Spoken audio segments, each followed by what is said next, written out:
A sky on fire. Picture this. It's 1944, and the Pacific sky burns with the chaos of war. Japanese Zeros, sleek and deadly, swarm like hornets, outmaneuvering everything in their path. But then, a new predator roars into the fray. A sleek silver bird with a red-tipped nose and a growl that shakes the heavens. This is the P-51 Mustang, America's ace in the hole, born from a desperate gamble and a nation's unrelenting drive. In a war where seconds meant survival, the Mustang didn't just fight, it dominated, turning Japan's aerial wolves into prey. Stay with us for the true story of how American grit, genius, and a little Dutch magic built the plane that won the skies and made every patriot's heart soar. Chapter 1. A Spark in the Dark. The birth of a legend. The air in Burbank, California, hung heavy with the scent of fresh-cut aluminum and machine oil on that fateful spring day in March 1940. The world beyond the chain-link fences of North American Aviation's factory was unravelling like a poorly knit sweater. Adolf Hitler's panzers had sliced through the Low Countries like a hot knife through butter, and the French Maginot Line, once touted as impregnable, lay in ruins. Britain, that stubborn island fortress, stood alone against the Luftwaffe's nightly serenades of destruction, her Spitfires and Hurricanes dancing a deadly tango in the flickering glow of the Blitz. Across the globe's vast blue expanse, Imperial Japan's warlords sharpened their swords, their eyes fixed on the resource-rich prizes of Southeast Asia and the Pacific Islands that dotted the map like scattered jewels. America, for all its bluster of isolationism, felt the tremors. President Franklin Delano Roosevelt, his voice crackling over radios in living rooms from Boston to Boise, warned of the gathering storm. "We must be the great arsenal of democracy," he proclaimed in a fireside chat that December, his words a clarion call to the nation's sleeping giant. Factories that once hummed with the assembly of civilian airliners, now retooled for warbirds, and men like James Howard Dutch Kindleberger sensed the shift like a predator scents blood on the wind. Dutch Kindleberger was no ordinary executive. Born in 1895 amid the smoky mills of Wheeling, West Virginia, he had clawed his way up from a draftsman's bench at the Glen L. Martin Company to the presidency of North American Aviation in 1934.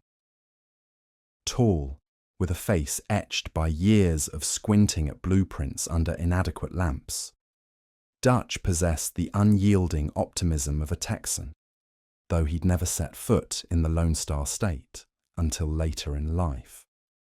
His office walls were plastered with sketches of experimental wings and engine nacelles, and his desk groaned under stacks of performance reports.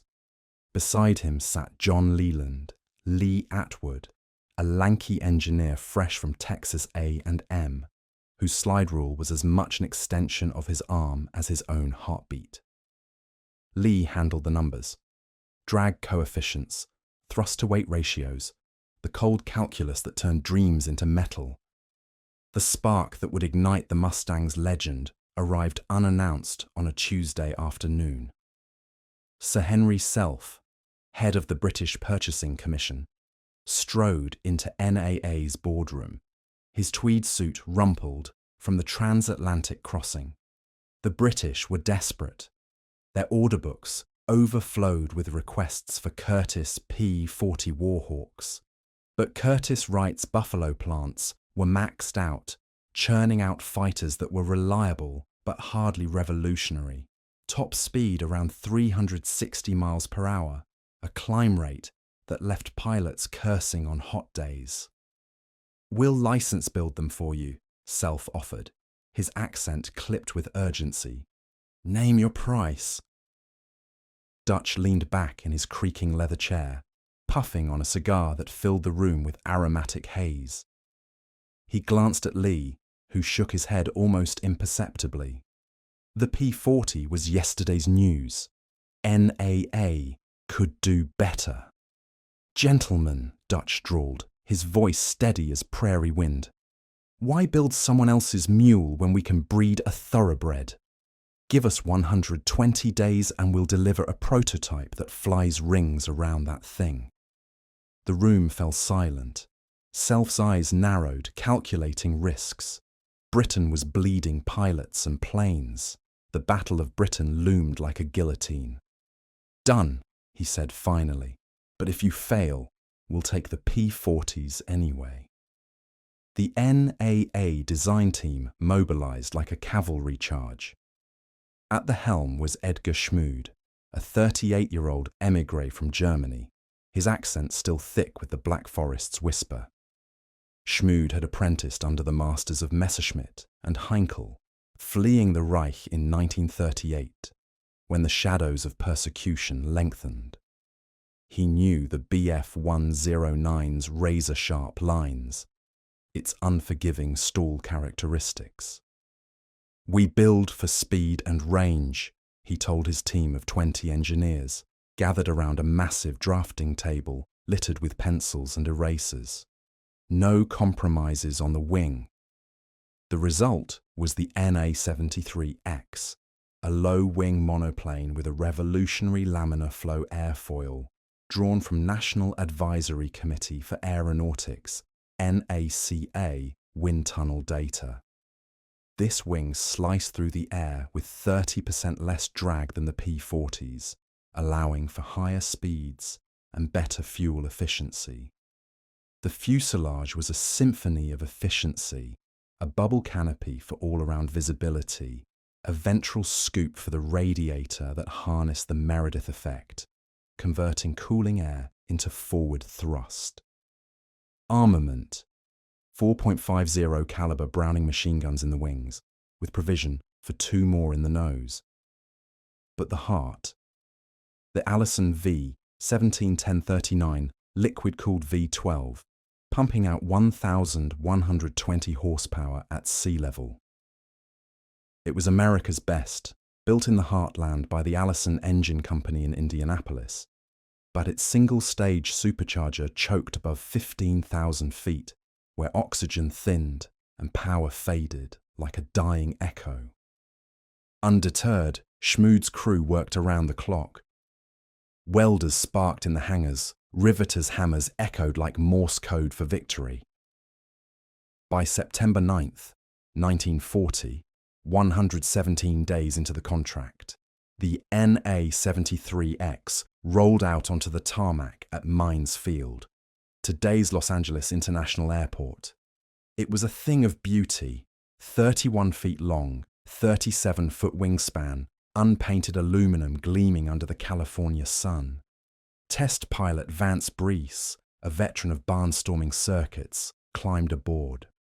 On October 26th, with Dutch and Lee watching from a windswept runway, Brees fired up the Allison.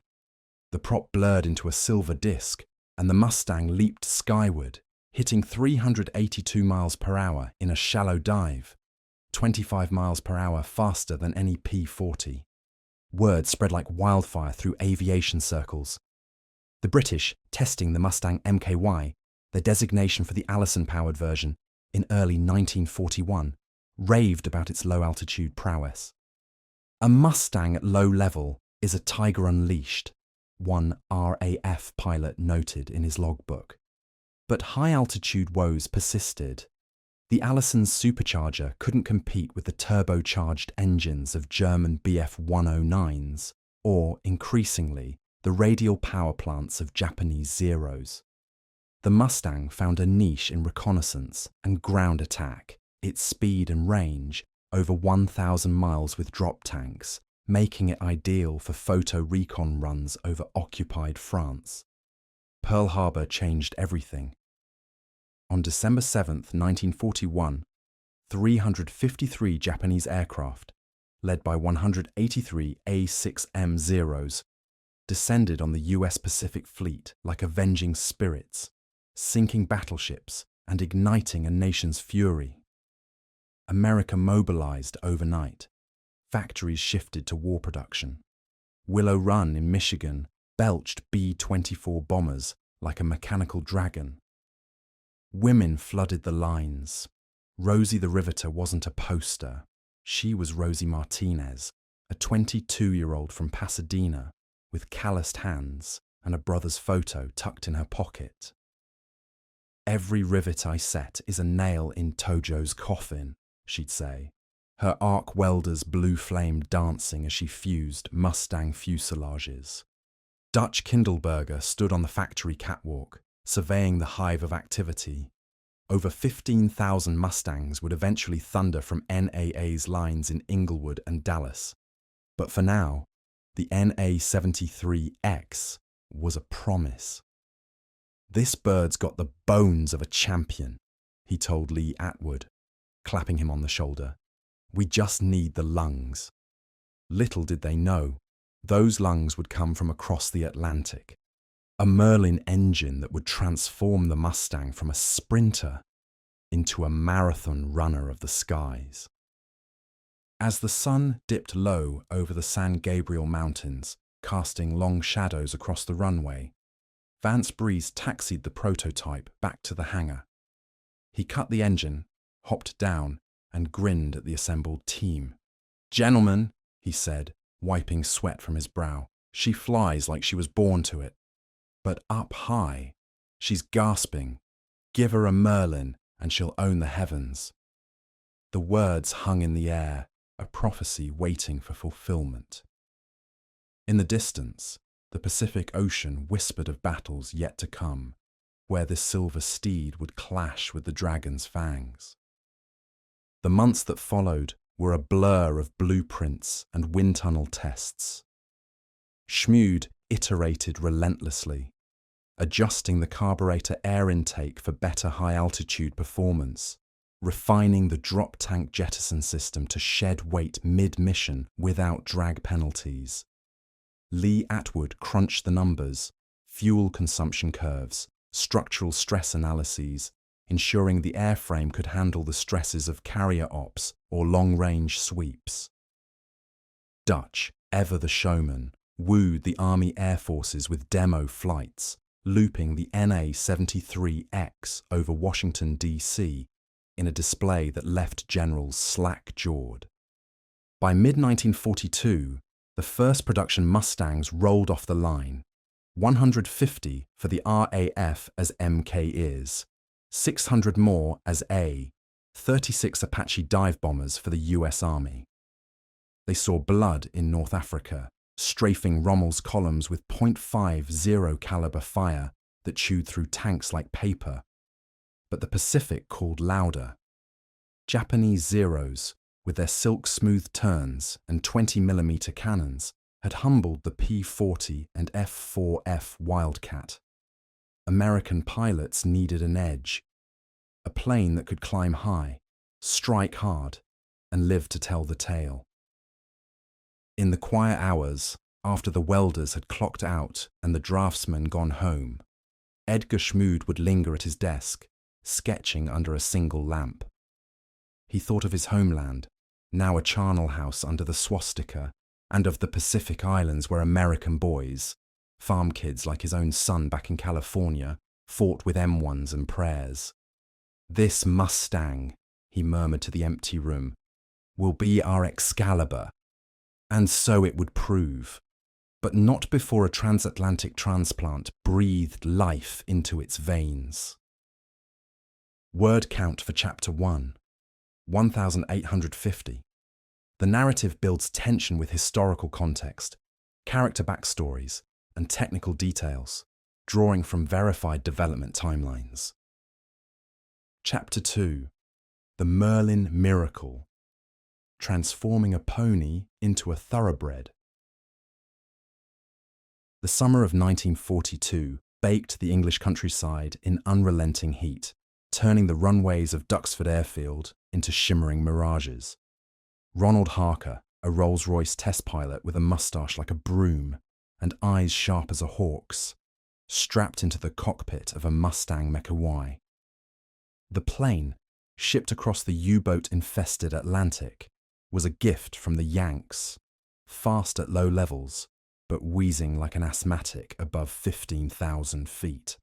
Harker gunned the Allison, the V-12 barking to life, and took to the skies for a routine evaluation. He pushed the nose up, climbing toward the thin air where Spitfires dueled 109s. At 18,000 feet, the engine coughed, power bleeding away as the supercharger struggled. Harker banked left, then right, marveling at the airframe's responsiveness. The laminar wing bit the air cleanly, the controls light as a feather. But speed?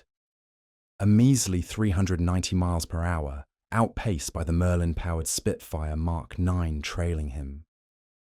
Landing with a grunt of tires on grass, Harker strode to the debrief tent, his flight log in hand. "This airframe's a diamond in the rough," he told the assembled RAF boffins. "Slap a Merlin 61 in her nose, and she'll be a world beater. Mark my words." The report winged its way to Burbank, arriving on Dutch Kindleberger's desk like manna from heaven. The Merlin, Rolls-Royce's 1,440 horsepower Phi-12, with its two-stage, two-speed supercharger, was the gold standard. It powered the Spitfire to 400 miles per hour and kept her singing at 30,000 feet, where the Allison went silent, but licensing the Merlin for American production. A diplomatic tango. Enter the Packard Motor Car Company of Detroit, whose Merlin-built engines would become the heart of the Mustang's transformation. Back in California, Edgar Schmood rolled up his sleeves. The Allison nacelle was compact, but the Merlin's two-stage blower demanded a longer nose, 6 inches to be precise. Schmood's team mocked up a wooden mock-up, grafting a Packard Fay 16503, the Merlin's US clone, into the prototype XP-51B. Cowl flaps adjusted for better cooling, the propeller hub beefed up for torque. "It's like fitting a lion's heart into a cheetah's body," Schmood joked to his assistant, Ed Hawkey, as they pored over stress diagrams late into the night. The first flight came on November 30th, 1942, at Mines Field.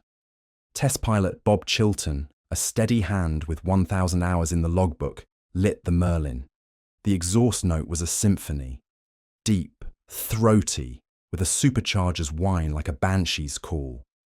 Chilton rotated at 80 miles per hour, climbing at 3,200 feet per minute.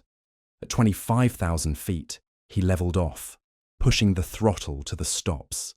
The altimeter spun. 41,900 feet service ceiling. Dive speed? 505 miles per hour, the laminar wing holding steady without flutter. "She's alive," Chilton radioed, his voice thick with awe. The P-51B was born. Production exploded. NAA's Inglewood plant, with its 2.5 million square feet of floor space, adopted Henry Ford's assembly line wizardry. Wings moved on overhead trolleys. Fuselages rotated on turntables. A Mustang every 90 minutes. Unthinkable before the war. By 1943, the Dallas plant joined, churning out P-51Cs with the same Merlin punch. Drop tanks, those wing-mounted bladders of 75 or 110 gallons, extended range to 1,650 miles ferry, 950 combat, enough to reach Berlin from England and return, or Tokyo from Iwo Jima. America's industrial colossus dwarfed the Axis. From 1939 to 1945, the US built 324,750 aircraft, 96,000 fighters alone, while Japan managed 76,320 total, with only 28,180 fighters. Japan's Nakajima and Mitsubishi plants, scattered to evade B-29 raids, produced 10,939 Zeros across the war, their output halved by 1944 due to aluminum shortages and submarine blockades, sinking 70% of oil tankers. In Detroit, Packard built 55,000 Merlins. In Burbank, NAA riveted 15,000 Mustangs. Rosie Martinez led her line of women assemblers, their ponytails bobbing as they bolted engine mounts. "Heard from Tommy today," she'd say to her crew during breaks, unfolding a creased letter from Guadalcanal. "Says the Zeros own the sky. Not for long." Her brother, a Marine, had dodged bullets on Bloody Ridge. Now, Rosie's hands built the vengeance. Dutch Kindleberger walked the lines daily, his Panama hat tilted against the welder's glare. "This ain't about contracts, ladies and gents," he'd boom. "This is about bringing our boys home." Lee Atwood, in his office, tracked metrics. Cost per plane dropped from $51,000 to $22,000 through efficiencies. Schmood iterated. The P-51D added the Malcolm canopy for better visibility. K-14 gyroscopic sights for deadlier aim. The Merlin Mustang's debut in combat came in Europe first, escorting B-17s over the Reich, but the Pacific hungered. In New Guinea, P-38 Lightnings and P-40 Lightnings tangled with Zeros, their pilots learning the hard way. Never turn with the agile A6M, boom and zoom from altitude. The Mustang promised change, a fighter that could outclimb, outrun, and outgun the Zero at every turn. As autumn leaves turned in the States, a shipment of 100 P-51Bs steamed west. Lieutenant Jack Sullivan, 25, from Boise, Idaho, waited in Port Moresby. A crop duster by trade, Jack had enlisted post-Pearl, his calloused hands trading stick and rudder for war. His first kills, a pair of Zeros in a P-40, but at the cost of friends. "We need something with teeth," he'd written home. When the crates arrived, Jack traced the wolf-nose art on his assigned bird, Idaho Lass. The Merlin purred at startup, a beast awakened. Jack taxied out, lifted off and climbed to 20,000 feet.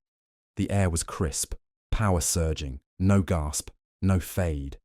"Ma'am," he whispered to the plane, "you're the one." In the skies over Rabaul, Jack's first Mustang sortie tested the metal. Japanese interceptors, veteran Zeros from the elite 253rd Kokutai, rose to challenge a bomber strike. Jack led his flight high, the formation of V of silver arrows. Spotting the enemy at 15,000 feet, he rolled over, diving at 450 miles per hour. The Zero pilot, Ensign Hiroshi Tanaka, saw the speck grow into a monster. He turned tight, banking to leverage the A6M's 18-second turn radius against the Mustang's 25. But Jack didn't follow. He zoomed past, pulling up in a chandelle, then reversed hard. The 50 cals, 6 of them, synced to 800 rounds per minute, barked, tracers arcing like 4th of July fireworks. Tanaka's Zero shredded, wing folding in a puff of smoke. Jack's second burst claimed another, the pilot bailing out into the jungle below. Back at base, debriefing under mosquito nets, Jack tallied 2 kills, no damage to his bird. "She dives like a falcon, climbs like an eagle," he reported. The squadron's kill ratio flipped. Zeros, fragile without self-sealing tanks, burned on the slightest hit. Word reached Dutch via cable. Merlin magic works. Send more. The transformation rippled outward.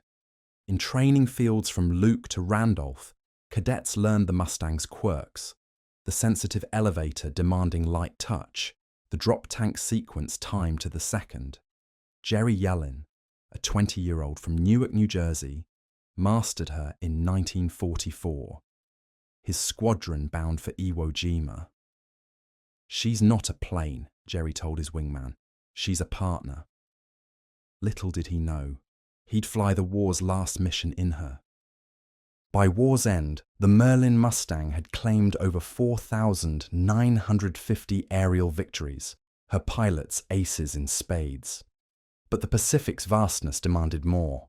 Range to strike the Japanese home islands, where B-29s bombed from afar, vulnerable without escort. The Mustang would answer, from the bloodied sands of Saipan to the sulphurous slopes of Iwo. Word count for Chapter 2, 1,650. Cumulative, 3,500.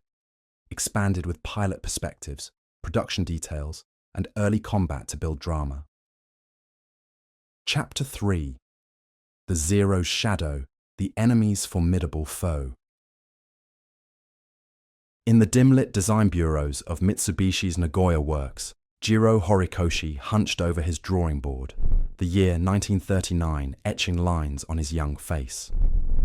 Japan's navy, eyeing expansion into China and beyond, demanded a carrier fighter, long-range, agile, lightly armed for air superiority. Horikoshi, a 32-year-old prodigy from Tokyo, delivered the A6M Reishen Zero, a machine that embodied Bushido in aluminum. The prototype flew in April 1940. Its Nakajima Sakai 12 radial engine, 940 horsepower, spinning a 3-bladed prop to 331 miles per hour. Climb rate, 3,100 feet per minute.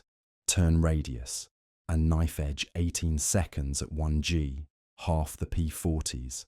To achieve this, Horikoshi sacrificed armor. No pilot protection, no self-sealing tanks. Weight, 4,000 pounds loaded, lighter than a Spitfire. Range, 1,160 miles clean, 1,900 with drop tanks. Armament, two 20mm Type 99 cannons and two 7.7mm machine guns. Lethal, but ammo limited.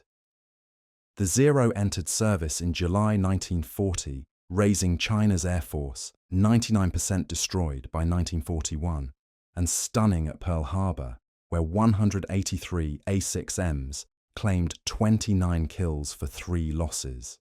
But glory faded. By 1943, veteran pilots like Saburo Sakai, blind in one eye from a Wildcat's bullets, carried the load, their training regime elitist and irreplaceable. Japan produced 10,939 Zeros, but losses mounted, 1,500 in the Solomons alone. Resource starvation bit deep. By 1944, synthetic fuel diluted performance, and B-29s cratered factories. Lieutenant Jack Sullivan knew the Zero's terror intimately. In a P-40 over New Guinea, he'd watched a buddy's plane disintegrate under 20mm fire, the Zero looping away unscathed. Ghosts, Jack called them in letters home to his ma in Boise, where potato fields stretched like grey oceans. Enlisting at 22, Jack had soloed dusting crops, his father's old Stearman biplane the classroom. War turned hobby to horror. By 1943, with 5 kills, he was a seasoned hand, but the Zero's agility haunted dreams. When the P-51Bs arrived at Port Moresby in June 1943, Jack's 348th Fighter Group, the Yellow Jackets, rejoiced. The Mustang's specs dwarfed the Zero, 440 miles per hour top speed versus 331, ceiling 41,900 feet versus 33,000, dive 505 miles per hour versus 415, firepower 1,880 rounds of 50 caliber versus the Zero's 250 cannon shells, range equal, but the Mustang's armoured belly and self-sealing tanks made it survivable. Jack's first ride was love. The Merlin's torque twisted the airframe on takeoff, but once airborne, she was poetry. He practiced boom and zoom, high-speed passes, no turns, tactics born from Bloody Hundredth's European lessons. Don't dogfight the Zero, instructors drilled. outrun it, outclimb it, shoot it from the dark. On July 15th, 1943, over the Huon Gulf, the test came. A formation of B-25 Mitchells hammered Wewak airfield. 20 Zeros pounced from the sun. Jack's flight of 4 Mustangs orbited at 25,000 feet, Merlins idling like leopards in wait. "Tally-ho! 11 o'clock low!" Jack's wingman crackled. The Zeros climbed, their radials puffing black smoke at max power. Jack rolled inverted, diving through 400 miles per hour. The lead Zero, an A6M3 with rising suntails, broke left, its forte. But Jack held straight, closing to 300 yards. The K-14 sight whirred, gyro leading the target. Trigger pull, a 2-second burst, 300 rounds stitching the canopy to wing root. The Zero erupted, fuel igniting in a whoosh of orange. The pilot, Lieutenant Akira Sato, fought the stick, but flames licked the cockpit. He bailed at 5,000 feet, parachute blooming over the waves. Jack pulled up, G-forces pinning him to the seat, and scanned for the next. His number. 2 took a Zero head-on, 0.50 seconds versus 20 millimeters. The Mustang's armor absorbed hits. The Zero's wing sheared off. 3 kills for the flight, 1 damaged, no losses. Like shooting skeet, Jack debriefed, though his hands shook with adrenaline. Word of the Mustang's edge spread. In Rabaul's bunkers, Japanese commanders puzzled over reports. American new fighter. Fast, hard-hitting, no turn. Sakai, recovering in a Tokyo hospital, studied wreckage photos. They fight smart, he admitted. We must adapt. But adaptation came late. Kamikaze tactics supplanted dogfights by 1944. Jack's tally climbed. 8 by year's end. He named his plane Desert Lass, after Boise's arid beauty, painting a kill tally under the cockpit. Letters home mix bravado and fear. Ma, this bird's got wings of eagles. But the Zeros, their poetry in motion, deadly as sin. His squadron mates, Texan oil roughnecks, Midwest farm boys, bonded over Spam and Scrabble, sharing tales under New Guinea stars. When the war's done, Jack promised, we'll fly these for fun, not blood. The Zero's shadow lengthened, but the Mustang's light pierced it. From New Guinea to the Marianas, the mismatch grew. American production flooded the skies. Japanese ingenuity starved on the vine. The stage set for the turkey shoot. Word count for Chapter 3, 1,200. Cumulative, 4,700. Focus on contrast. Personal combat to humanize the tech. Chapter 4. Clash over the Marianas. Flames in the Marianas. Turkey shoot. June 1944, the Central Pacific boiled. Admiral Raymond Spruance's Fifth Fleet steamed toward the Mariana Islands, Saipan, Tinian and Guam, keys to bombing Japan's heart with B-29s from 1,500 miles closer.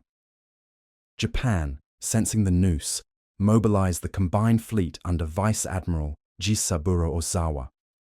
From carriers in the Philippine Sea, 430 aircraft launched on June 19th. Judies, Vals, and 200 Zeros. A desperate bid to shatter the American invasion. P-51 Mustangs played a pivotal role, though the Hellcat bore the brunt of air defense. The 318th Fighter Group, pugilists based on captured Saipan fields, flew ground support and intercepts. Jack Sullivan, now a captain with the 44th Squadron, led a flight of 12 P-51Ds. The D model's bubble canopy giving unobstructed views. "Eyes sharp, boys," Jack radioed as they climbed to 28,000 feet, Merlins supercharged for the thin air. Below, Marines stormed Saipan's beaches, Japanese banzai charges met with flamethrowers and guts. The first wave hit at 10:15 a.m. Radar from the picket destroyers picked up the inbound strike. 373 planes strong, Zeros weaving protective screens. Hellcats from the Essex-class carriers swarmed, but stragglers leaked through. Jack's group vectored in from the north, spotting 30 Zeros escorting a gaggle of D-4Y dive bombers at 18,000 feet. "Bandits! 12 o'clock!" his wingman yelped. The Zeros dove to engage, their agility shining in the climb, but the Mustangs held altitude, diving from 30,000 like falcons on mice. Jack selected his target, an A-6M5, the Zero's upgraded model with clipped wings for speed, 351 miles per hour, but sacrificed turn. He closed at 480 miles per hour, the G-suit squeezing his legs against blackout. At 400 yards, he fired.